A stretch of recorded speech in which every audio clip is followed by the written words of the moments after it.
to the Top Thread.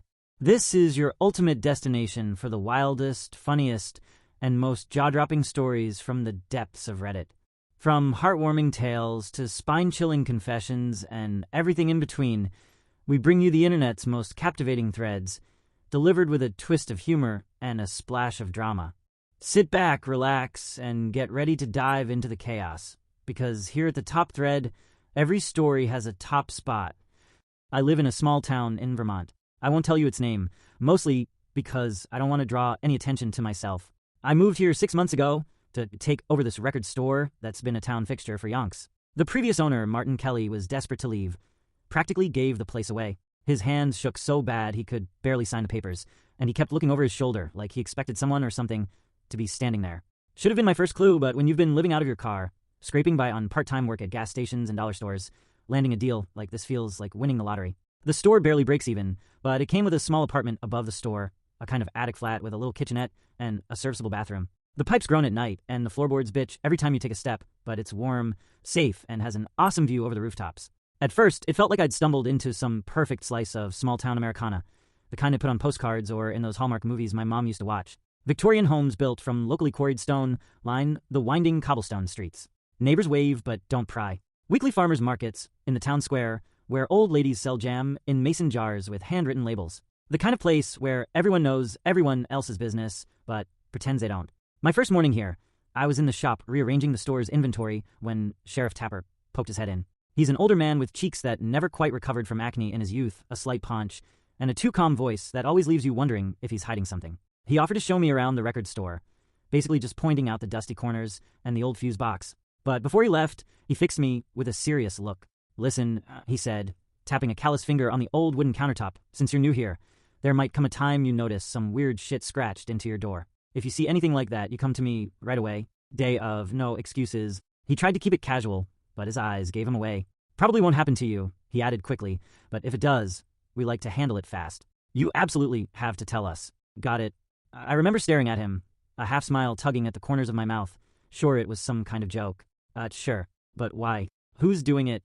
Tapper just waved a meaty hand, dismissing the question like smoke. "Wouldn't want to scare you off on your first day," he said, and walked out, letting the shop's brass bell announce his exit. I chalked it up to small-town eccentricities, maybe some local pranksters who liked to scratch up doors. But early the next morning, I noticed the sheriff walking the length of Main Street, shining his flashlight on every door, examining them one by one. He did it methodically, like a doctor checking stitches, looking for something very specific. When he caught me watching from my second-floor window, he gave me a curt nod and moved on. He does this every morning, every single one, without fail. Rain, shine, or New England blizzard. A couple of months later, I was up before dawn, flipping through dusty vinyl records, when I heard a low, rhythmic stomping. Peering through the concert posters plastered on the shop's front windows, Kurt Cobain's dead eyes staring back at me, I saw them marching by. Mothers in thick wool coats, their faces set like stone. Men clutching garden tools and kitchen knives that gleamed dully in the pre-dawn light. Old Mr. Harrison from the hardware store had his Winchester cradled in his arms like a sleeping child. I followed them.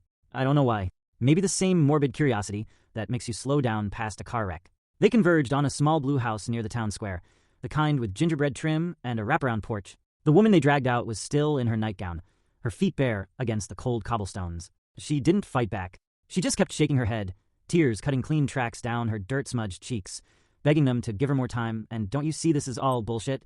Eventually, her words dissolved into raw screams about how they were all crazy, her fists beating away at anyone who tried to approach. The crowd's response was a wall of sound. Accusations about overstaying, warnings about putting us all at risk, demands that she honor the arrangement. I thought about calling the cops. But there were in the crowd, too, local badges shining in the golden dawn, uniforms crinkled and unirond like they'd hurried to put them on. 20 minutes later, someone pulled up in a pickup truck already loaded with boxes and suitcases, like they'd packed her belongings before even getting her out of bed. They pretty much dragged her kicking and screaming into the passenger seat, and the truck disappeared down the mountain road that leads out of town. After that, the mob dissolved, and that whole day, I didn't hear another word about it. I didn't sleep that night.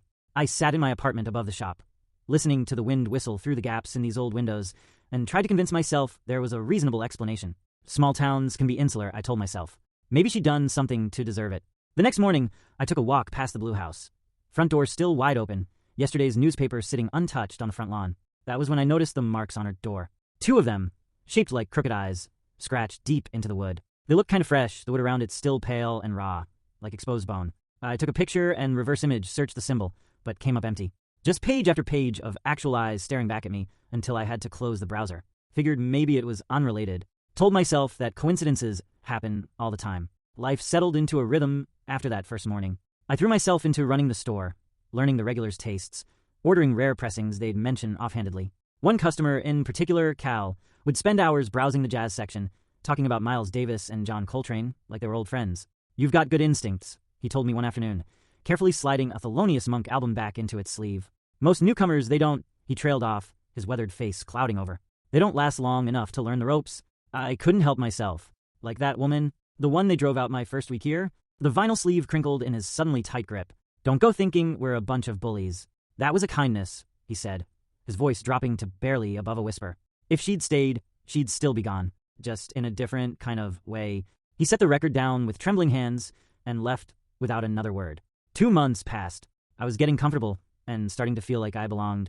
For the first time in as many years, I was earning a weekly wage, went to bed full each night, have money left over to furnish my loft just how I liked it. It was odd, almost novel, having a place I could call home. Except for that one morning with the woman in the blue house and Sheriff Tapper walking past each morning to inspect doorways, this place was nothing short of heaven to me. Then one morning, the parade of footsteps returned. This time, they came for old Abel Thompson, who'd run the bakery for 40 years. Everyone knew Abel. He donated day-old bread to the food bank and remembered every kid's birthday with a free muffin. The scene was different this time. Abel hugged each person in the crowd, tears in his eyes, but a gentle smile on his face. "It's time," he kept saying. "I'm just surprised it took him this long." The mob was somber, some people openly weeping as they helped him pack his truck. I checked out his door the next day, and just like the blue house, there was a symbol etched into the wood, just one this time, staring out like a cyclopean eye. I asked around about these symbols. Some folks brushed me off, others gave evasive answers. But one thing was consistent. If your door got marked, then you had to leave town immediately. It was said to keep everyone else safe. There was talk of consequences, of some looming danger no one wanted to describe, like a shadow you catch in your peripheral vision, but disappears when you turn to look at it. It became clear the sheriff's morning inspection was his way of catching these scratchings early. He'd warned the inhabitants to leave. Sometimes they went peacefully like old Abel Thompson. Sometimes, when the marked was a newer person in town, they put up a fight. No one ever explained who or what made the marks. The best I could piece together was that after 3 markings, something bad happened. Last night, I was doing the final count of the register when rapid footsteps approached the shop. I glanced up, ready to wave away another late customer, when someone started pounding on the door with such urgency that the bell above it jangled. Through the concert posters, I could see Cal's familiar silhouette, but something was wrong. His normally relaxed posture was rigid, and he kept shifting from foot to foot like he was standing on burning coals. I opened the door, sweat beaded on his forehead, despite the autumn chill. "Listen carefully," he said, the words tumbling out so fast they blurred together like cars in a highway pileup. One hand gripped my shoulder with crushing force. "No matter what happens tonight, stay inside. Keep the lights off, TV off, absolute silence. Lock everything." His eyes darted to the lengthening shadows that crept across the cobblestones. "If someone knocks, if they ask to be let in, don't move. Don't make eye contact through the windows, and whatever you do, do not respond. Cal, what's going on?" "The Peterson family," he explained hurriedly, his breath coming in short gasps like he'd been running. 3 markings. They covered it up with paint, didn't want to leave, left us wide open. His grip tightened painfully, then released. "I can't say more. Rules. I need to get home before dark." He checked his watch and his face, impossibly, when even paler, like all the blood had been drained out. Oh God, I might already be too late. He sprinted away before I could stop him, his footsteps echoing off the old buildings. I stood there with the key half turned in the lock, watching him disappear around the corner. I followed his instructions, though I felt ridiculous doing it, like a kid hiding under the covers from the boogeyman. But something in his voice, that raw animal fear, had sent ice water through my veins. I'd never seen someone so genuinely terrified, not even that first woman they'd driven out of town. The evening crept by in suffocating silence. I sat in my darkened apartment, watching the streetlights flicker to life outside. Every creak of the old buildings settling made my heart skip. I kept checking my phone, considering calling Cal, but his warning about absolute silence held me back. The first knock came at 12:07 a.m. I know, because I'd been obsessively checking the time. It was soft, tentative, like someone testing if the sound would carry. 3 gentle taps, evenly spaced, coming from the shop's front door downstairs. I held my breath, Cal's warning echoing in my mind. For a long moment, nothing. Then it came again, harder this time. A rhythm of desperate needs. And then, "Hello." The voice sliced through the darkness, and my blood ran cold. It was Cal's voice, edged with the same fear, but quiet, like he was trying not to get caught. Please, I didn't make it home in time. I've been stuck out here in the dark for hours. I laid there, heart beating in my chest. Then I told myself I was being stupid, that this town was weird and superstitious, and if Cal was in trouble, I couldn't just leave him out there. What kind of person would that make me? Still, I walked quietly, each step careful and measured like I was crossing a frozen lake. I crept to the stairwell, tiptoed through the shadowy vinyl store, where album covers seemed to follow my movement. Through the door's frosted glass, I could make out a shadow. It was roughly Cal's height and build. Please, the voice cracked, hitching on a sob that sounded like it was being torn from deep inside. Please let me in. It's so cold out here. So dark. The smart thing would have been to stay silent, but I had to know. If it's really you, I said, my voice barely a whisper. Tell me your favorite record in the store. The silence that followed dragged on and on. Then came the response, in a voice that was both Cal's and not Cal's. I don't know. Ice crawled up my spine like 1,000 tiny spiders. Leave, I managed to choke out. Now, a pause. Then something outside laughed. Carrot, didn't he tell you? It whispered, and I heard rather than saw a long fingernail trace its way down my doorframe. Carrot, not to respond to anyone who came knocking. I stumbled backward, my foot catching on the first stair. The shadow behind the glass seemed to grow, spreading like a stain, darker than the darkness around it. I took the stairs 2 at a time, slamming and locking my apartment door behind me. I dragged my heavy oak dresser in front of it, then huddled in the corner of my bedroom, as far from any windows as I could get. The knocking continued sporadically through the night, moving from window to window, accompanied by Cal's voice trying different tactics, pleading, demanding, bargaining. Around 3 a.m., it started cycling through other voices I knew. Abel, the woman from my first week, then a voice that sounded oddly like my own. I pressed my hands over my ears, but it didn't help. The voices seemed to seep through my fingers, straight into my brain. Sleep was impossible. I watched the clock tick through the endless hours. Finally, dawn broke to the sound of screaming. This time, the mob moved with purpose, but their usual grim determination had been replaced by fear. Sheriff Mills was already at the scene, his face the color of chalk as he waved people back. The mob had led me to a house 2 blocks away from my own, the Petersons' place. I recognized it because they'd painted their door recently, a cheery yellow that had seemed out of place in our somber little town. The door was hanging off its hinges now, splinters of wood scattered across the welcome mat like broken teeth.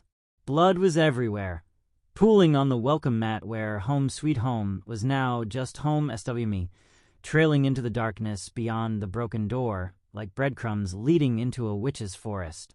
A police constable was scraping at something on the door. Fresh paint, still wet, hastily applied over familiar eye-shaped symbols. There were 3 of them. Must have been covering them up each morning. I overheard Tapper whisper gravely. They didn't have the best life. Reckon they had nowhere to go. Whole family, someone else whispered, drowning out his words. Tried to cover up the scratchings. You can't hide from them. They always know. I found Cal in the crowd, his face gray as week-old snow. This wouldn't have happened if they'd just told the truth, he said, shaking his head. If they'd just followed the rules. Why, I asked, desperate. What is this? I can't say. He attempted a reassuring smile that looked more like a grimace. But you should be safe, so long as you follow the rules. His expression shifted, became sharper, more focused. You didn't hear anything last night, did you? Open the door? Talk to anyone? I hesitated, then shook my head. No, nothing. The lie tasted like copper on my tongue. The bodies were wheeled out in black bags as the sun climbed higher. Back home, I checked the front door to the vinyl shop compulsively. No markings. I exhaled slowly, relief flooding through me. Maybe I could make this work. Sure, the town had its dark secret, but didn't they all? Some towns had corrupt mayors, others had toxic waste dumps. Ours just had whatever this was. And hadn't they taken me in when I had nothing? Given me a home, a purpose, a place to belong? As long as you followed the rules, you could survive. People here did it every day. I climbed the stairs to my apartment, rehearsing all the reasons to stay, all the justifications for looking the other way. The mental gymnastics we do to convince ourselves that the monster under our bed is just a shadow, that the scratching at our window is just a tree branch. Then I saw it. There, carved into my attic door. A single eye-shaped symbol, the wood around it still fresh and pale. This isn't a door Sheriff Tapper can check. This is a door nobody should have had access to. So now I'm writing this, sitting cross-legged on my bed, with my laptop balanced on my knees. I don't have any family left to miss me, and all the friends I've made are from here. They'd be more likely to show up with pitchforks than helping hands if they knew. I don't know what to believe anymore. Part of me thinks it's just town theater, or some madman with a twisted sense of humor. Part of me wonders if it isn't all just superstition turned hysteria, people fulfilling their own dark prophecies. But I just got back from the hardware store with a can of paint, and I'm sitting in front of this door, and I'm thinking I might tempt fate to cover up the mark and see what happens. Because here's the thing about living in your car. It teaches you that sometimes having nothing left to lose is its own kind of freedom. What do you think? Should I cover it up